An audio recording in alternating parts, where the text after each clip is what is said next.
Good morning, everybody. So obviously the rain's kind of slowing us down a little bit. I see we don't have a whole bunch going on, not as much as we would like right now, but I want to kind of just mention something about the calls that we do go out to. Going out to water heater flushes, HPCs, whatever it happens to be, we have to make sure before we leave the customer's house that everything is up and running 100%. Pilot lights lit, whatever the case is. So Jesse went out to one last night. What was the problem, Jesse? Well, before I even went out there, I called him because he said he was getting no heat, but he was in the water. So I called him and asked him, like, hey, do you have one of those status lights? And he wasn't really too sure what I was talking about. Kind of wasn't really that savvy on that type of thing. Mm-hmm. But he did go out there for me, look at the water heater, did see that there was a blinking green light. I asked him if it was blinking or strobing in a 3-second interval. He told me he thought it was blinking, not strobing. I know blinking is, I think, a sign of something wrong. I know strobing in 3 seconds means it's fine, if I remember correctly. But he told me it was blinking 3-second intervals. I asked him if he had a circulating pump. He said yes. I asked him if it was plugged in. He said yes. He put his hand on it. He said he could feel vibrations. I apparently felt, I split my mind to ask because I thought with the blinking light, I kind of was like, okay, well, it means it's on. I didn't think to ask if the dial was set correctly, but it turns out I was just left on pilot. So. Okay.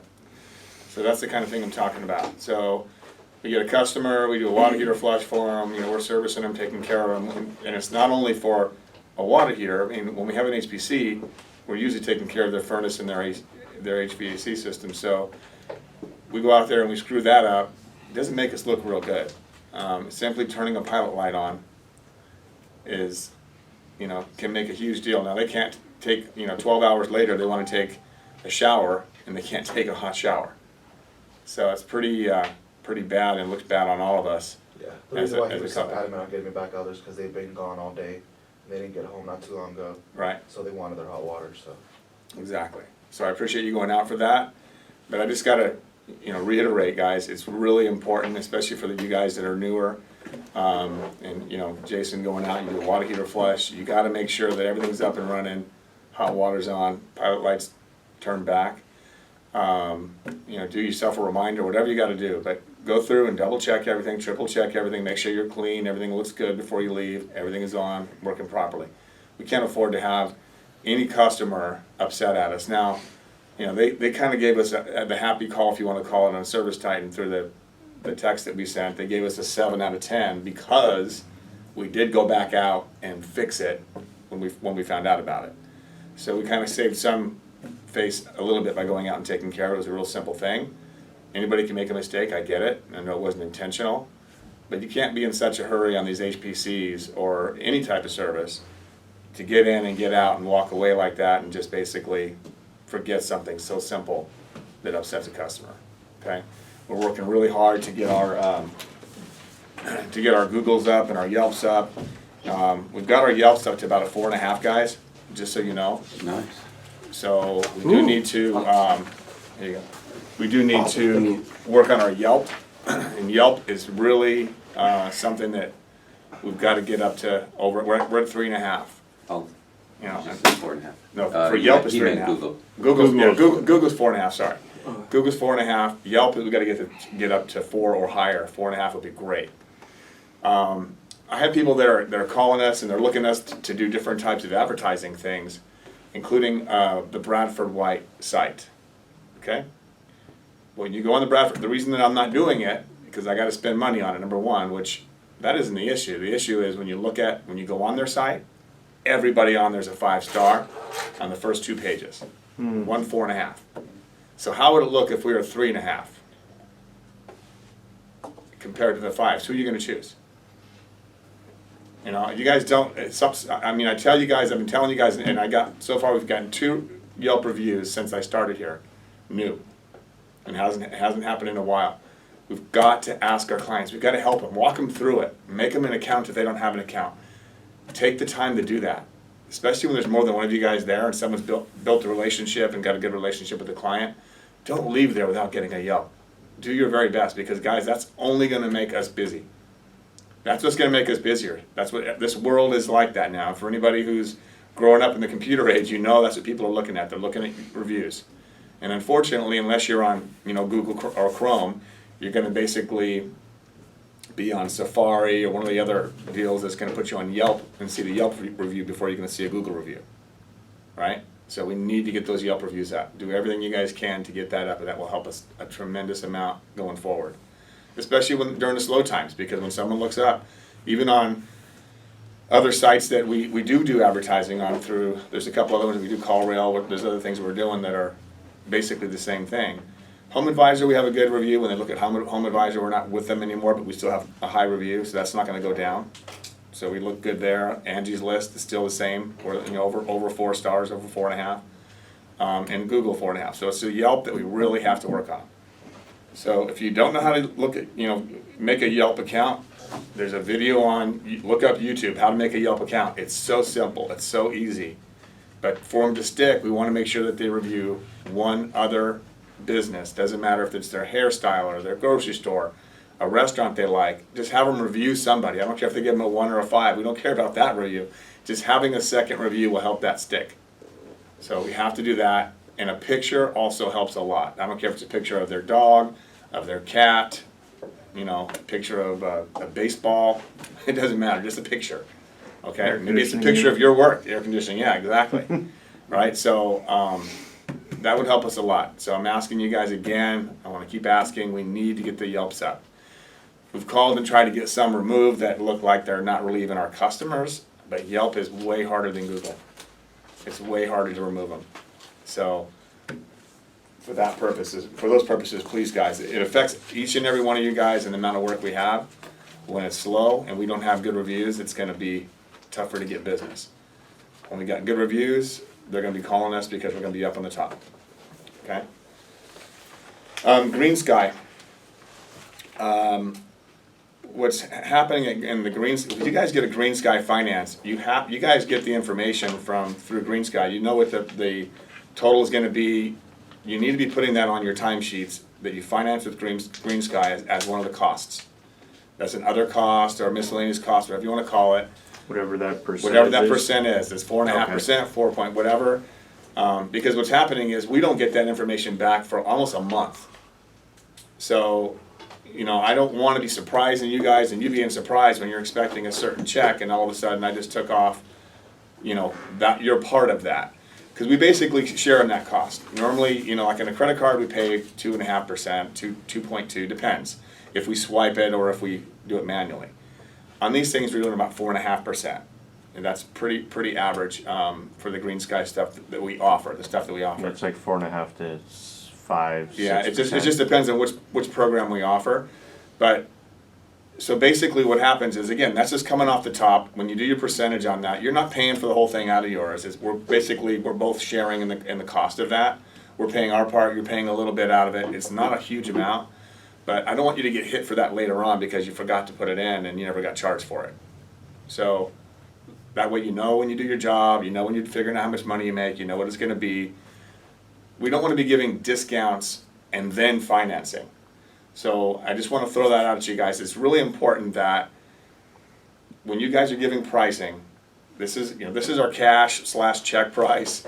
If we're financing, there's only so much I can do on that because we're paying an extra 4 or 5%, which can be a lot on a large job. So it affects your pay, it affects our profit, it affects everything.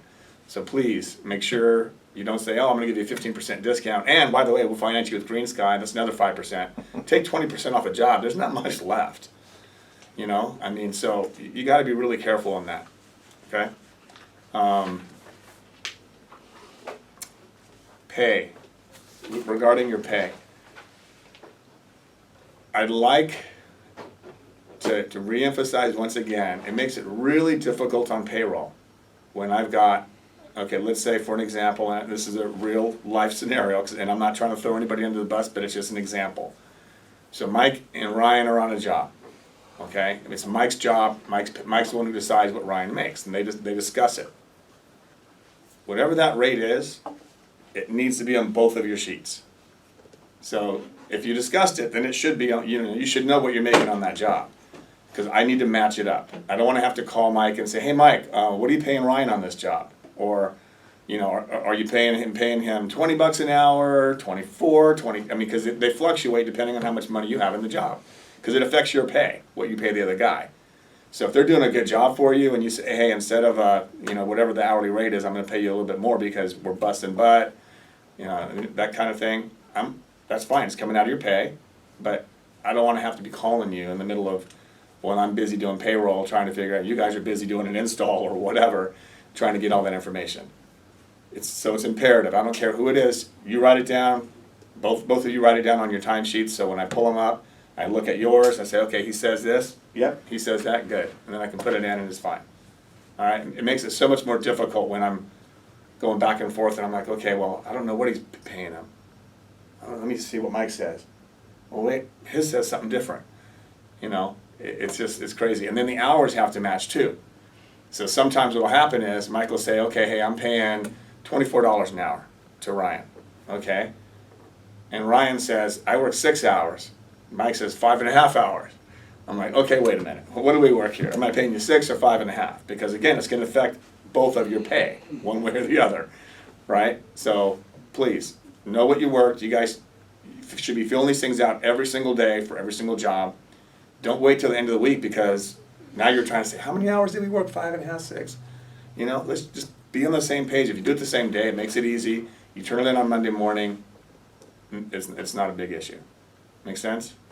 So please, guys, do that for me. I appreciate it. Kevin, you got anything you want to bring up? No, other than, I see you guys come in here and on Mondays and start doing historical research on what you did last week. And honestly, it takes you hours, and when you could do it in 5 minutes every day, you know, and it's more accurate, you know where you're at. It boggles my mind to see that each and every week. And, you know, it's clutter. It's just clutter, and you need to remove the clutter from your lives. Things will go a lot smoother for you. One of the things I wanted to mention too is that we got a lot of warranty work right now. We need to get caught up on that as much as possible. We got some coils coming in from the factory. We've got a few customers with leaks. We got to do leak searches, leak repairs. It's all pretty consistent. It seems to be leaks, whether it's warranty or not. I mean, on ours, you know, install or not, it's whether it's the mechanical weld that we did or the factory welds that are given up. We got a lot of that, and we want to clear that crap out before we get started. So, you know, Brent Frenstead, we need to get that done today. Yeah. We don't want to be going back. We got plenty of people to work on that. There's no excuses. We're in, we're out today. I don't want to hear, oh, we got to go back because I forgot this or I forgot that. We can't afford that, and you know, we're probably going to close on some deals this week too. So I've got about 4 or 5 of them, and I need you guys to be available for that, because when we move, we got to move quickly, and it's going to warm up this week as well. The sun's going to start coming out towards the end of the week, and you know, that could be just the beginning of the summer, and that could last for 2 months.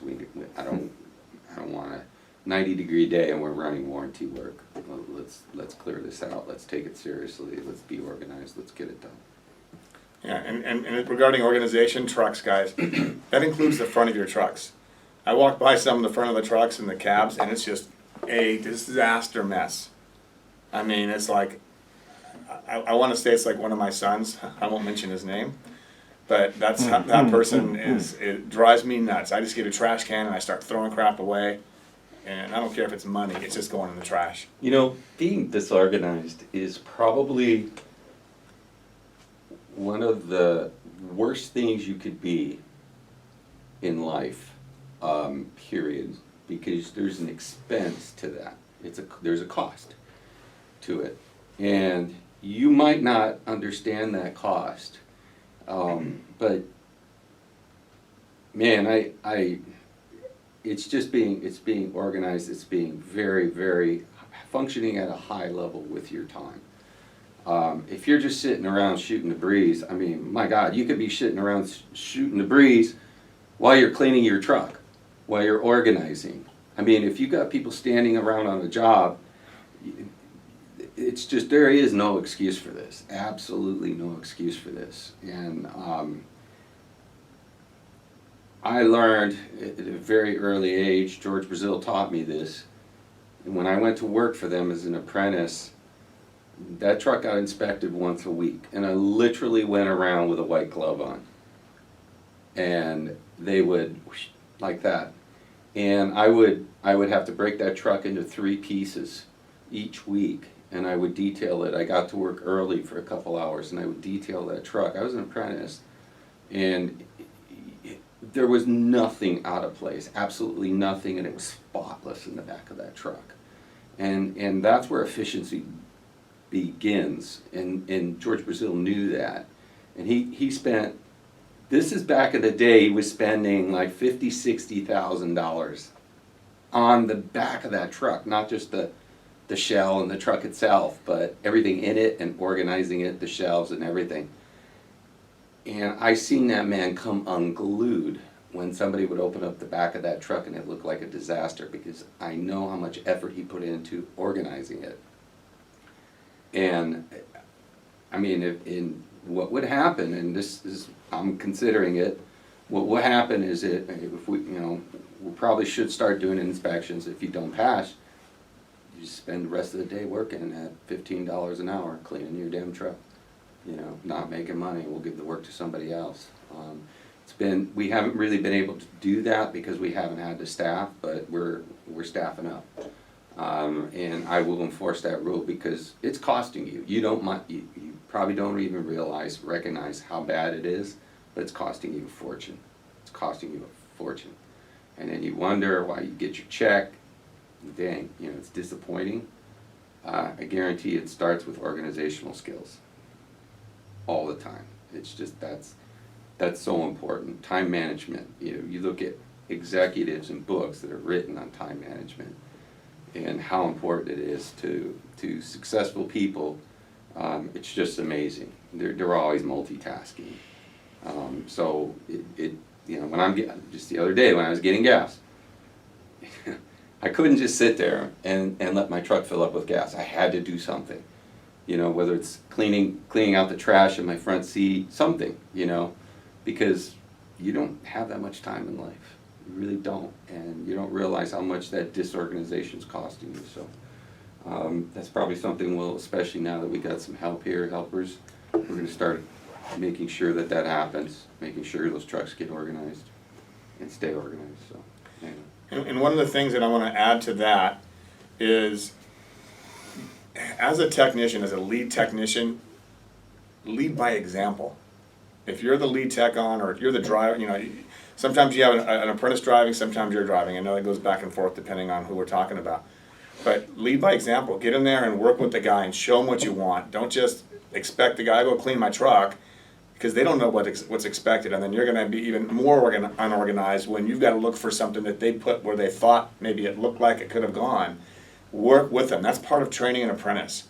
Show them what your expectations are, and your expectations may be different than yours. I mean, that's going to happen. But however your truck is organized and clean, don't just tell someone to go do it, and then now you're like, well, I can't find my extension cord. I can't find my, whatever part you're looking for, because he cleaned it, but it's not where it should be or where it's supposed to be. So, lead by example. Be out there with them. Show them how to do it. When you're able to. But don't just throw someone out there and say, go clean my truck. I mean, throwing trash away is one thing. But I'm talking about organizing, making sure it's the way you want it. The only way to do that is to be out there with them and show them. Okay? Yeah. Can I touch on the apprentice subject real Sure. quick, and then the HPC subject? Yeah. So, again, what they said, we all need to show them what's up, but Kevin, could you kind of give a couple of examples of what these new guys should be expecting for their first 3 months on the job? Like, what all? You're everybody's bitch. That's what you can expect. Literally. I mean, literally. When somebody asked me to do something and go get this out of the truck, I ran. They made me run to the truck. Like, and they set the standard so high that I would literally run to the truck to grab things. And it's being attentive. And the most important thing, and I do this when I'm hiring people, and I let them know, but you have to set the expectation as well as a technician out in the field. But I always let them know, look, this guy in the field that you're driving with that day is paying for you. He's the one that's paying your wages, not me, okay? So it's really, really critical when I hire people that they understand that. Because if they're not happy with you, you're gonna be on the bench. And nobody survives in this company on the bench. It's just, they're just gone. You know, so, and that was, one of the things I remember at George Brazil was the turnover rate of apprentices was like amazing. Like, guy would be there a week, gone the next week. You know, they'd be in, they'd be out, they'd be in, they'd be out. And the guys who were hustlers, they fought after you. I had guys fighting after me, literally. Because of my work ethic, you know. I mean, but I had a good guy who took, you know, the first guy that I worked for. He's the one that taught me everything.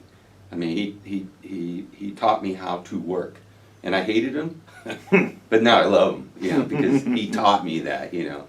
And I think about that guy. I remember his name. You know, that's how much of an impression he had on me in life, you know. But that's what I'm talking about. You have to drive that individual. You have to lead that individual. Because here's the reality: if you're not leading people when you're on a job, when you got 4 or 5 people, you don't belong in the lead position. I mean, if you can't keep everybody busy, and that, you know, you just don't belong there. So, to his point, you got to lead by example. You got to set the standard. You know. Yeah, I try to set the standard as much as I can with clean uniforms and this and that, you know, and clean work and wearing shoe booties and mats and all of that stuff. And my work ethic is sick, dude. I'm up at, you know, I was up at 4 this morning. You know, I can't tell you how much work I've gotten done already. And I work till 7 at night, you know. I work in front of the TV. I just don't stop. You know, I'm an animal when it comes to that, you know. And Live, breathe, and eat it. huh? Live, breathe, and eat it. Yeah. Well, you know, but the point is that, I mean, if you're an apprentice and you're walking around with your hands in your pocket, not knowing what to do, there's a problem, okay? And that should never happen in this company, because I guarantee you, I can open a few trucks right now and shit will start falling out the back, and that needs to be your responsibility. But you need to also, as the technician, you need to set the standard for that too as well. So, but that's a big priority as an organization, and apprentices definitely help with that. But you know, again, you have to set the standard out there. You know, cleaning up on jobs, etc., etc. You can't let people just be sloppy and leave shit around, and, you know, acting goofy on installs. So, yeah. Also, guys, ask questions. Apprentices, ask questions. I'm sure Kevin doesn't mind answering questions. I don't mind. Hell, Alan used to be a plumber. He'll answer your questions for you too. Yeah, and I'm always available by phone for those of you who are new. It's okay to call me at night on my cell phone. I'm wide open. I always talk to people. Anybody has a question about anything, I'm probably the most accessible person there is in this company. So, and it's intentional. So. He does answer, just on Yeah, he does. Yeah, Yeah, Jesse's yeah. called him, I've called him, Ryan's called him. Yeah. We've all called him. Yeah, no, and I don't mind being that guy. I mean, it's you know, it's the example again. I believe in setting examples. So, but yeah, no, help yourself. Call me if you ever have a question about anything. Yeah, I mean, my phone's usually on me too. Jesse's called me, Ryan's called me. I'm usually available as well. And if you're a helper, get everyone's phone numbers. Yeah. You should have everybody's phone numbers. And I literally have guys calling me on Sunday, Yeah. and that's okay. You are not going to piss me off. You will piss me off if you don't ask a question, and you need to ask a question. then I would be pissed off. But yeah, it's fine. All right, guys, reviews, you know, uniforms, I know they're gonna get orders, so, you know, you can bring that in, obviously, swap it out, get another uniform, don't wear it, something like that, to a customer's home. But, you know, the other thing I see is some people bringing their uniforms in, it's like wrapped in a ball. You know, like it's just a wrinkled mess, you're carrying it like that, carry it in a hanger, fold it, something, don't wear uniforms like that, guys. I mean, it's a representation of this company and that man right there, when you wear it like that. Yeah, So they, please. I always carry, like to have sometimes, like if I know I'm going on a nasty call where I know I'm gonna get dirty, I'll bring an extra pair of pants and a shirt, fold them up, you know, put them somewhere. Or I know some people in the company had a, you know, laundry bag on a hanger, and they used to hang an extra set of uniforms in the back of the truck, or somewhere in the truck. So, you know, that's important too, because I don't, you know, if I go on a sales call, I'm going fresh, man. I'm not gonna look like I've been working all day. And that's really critical when you go into somebody's house. You don't carry all this dirt and dust with you. So. What do you guys want us to do with uniforms that come back with stains and stuff? Like half my stuff on the hangers come back. all the You time. tie them in a knot, and you throw them in the hamper right there. Repair Time and not, the replacement. one that needs replaced? It says repairs replace, yeah. Yeah, put them in there, just tie them in a knot. I usually tie them in a knot wherever the issue is, Okay, and okay. you know, it's so obvious sometimes. Yeah. I'm like, how did this even happen? You know, ink in the wash. I get it all the time, like Yeah. all my stuff usually comes back with Yeah. some sort of stain on it. Yeah, same. Okay. Good way to get new uniforms too. Yeah. Especially if we got Pookie anywhere around the uniform. Yeah. That's basically what my stains are. Yeah. Yeah. We probably need to do a reorder on the t-shirts. We had a shit ton of Kalka t-shirts. I've got like double X's there. Mm-hmm. I asked the- Bryce the other day, he said they weren't there. They're there. Yeah. They're up on the top shelf. He's I just know hiding where them they're from us, Keep them huh? on Huh? stock. He's just hiding them from us, huh? at. He just doesn't remember. He doesn't have a good memory. It's kind of. Did you ever play that memory game? You know, the cards are all out Oh, there. yeah. Turn on So the our card. warehouse guy is the one without a good I memory. know. That's not good. The guy who needs the organizational skills the most. But, no, he's a good guy and all that. He doesn't. He is. I know He's a exactly. good Not a lot guy. going on. If anybody wants them, I got some. So. All right, guys, let's I mean, I get can going, grow to get the fit day in going, that let's get that stuff. stuff taken care of with Brent and so on. Mike's just working on growing to fit in an XL. Yeah.